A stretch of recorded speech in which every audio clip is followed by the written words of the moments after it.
বাংলাদেশের নারী ক্রিকেটার সোহেলি আক্তারকে সব ধরনের ক্রিকেট ও ক্রিকেট কার্যক্রম থেকে 5 বছরের জন্য নিষিদ্ধ করেছে আন্তর্জাতিক ক্রিকেটের সর্বোচ্চ সংস্থা আইসিসি। ফিক্সিং সংক্রান্ত 5টি ধারা ভঙ্গের দায়ে এই শাস্তি পেয়েছেন তিনি।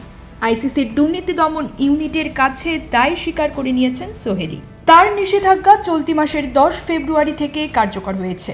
তিনি সর্বশেষ জাতীয় দলে খেলেছেন 2022 সালে।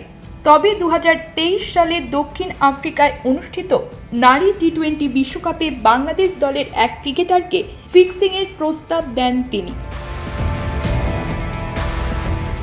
সোহেলি আইসিসির দুর্নীতি বিষয়ক 2-1 ধারা ভেঙেছেন। সেখানে তিনি ম্যাচ বা স্পট ফিক্সিং করতে প্ররোচিত করেছেন।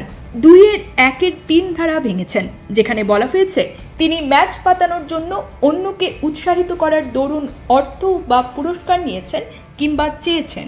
আইসিসির প্রতিবেদনে 2-1-4 ধারা ভঙ্গের কথা বলা হয়েছে, যেখানে তিনি প্রত্যক্ষ বা পরোক্ষভাবে কাউকে ম্যাচ বা স্পট ফিক্সিংয়ে সম্পৃক্ত হতে উৎসাহিত করেছেন বা প্ররোচিত করেছেন।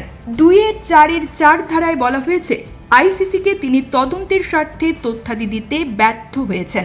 2-4 ধারায় বলা হয়েছে এই নারী ক্রিকেটার তদন্তে বাধা দিয়েছেন, তথ্যাদিতে বিলম্ব করেছেন বা তথ্যাদি নষ্ট করার চেষ্টা করেছেন।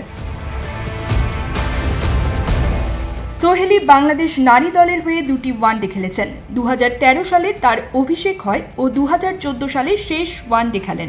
দেশের জার্সিতে তিনি 13টি টি-20 খেলেছেন, যার প্রথমটি 2013 এবং শেষটি খেলেছেন 2022 সালের 10 অক্টোবর।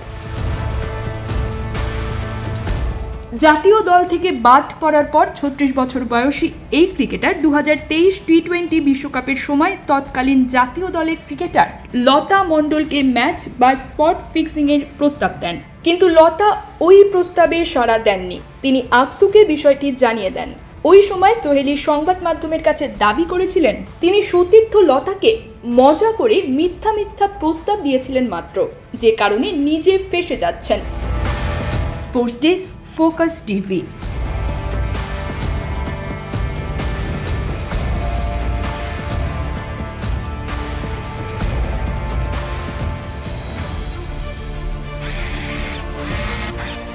আলোতে থাকুন, ফোকাসে থাকুন, হাত রাখুন প্রজন্মের হাতে।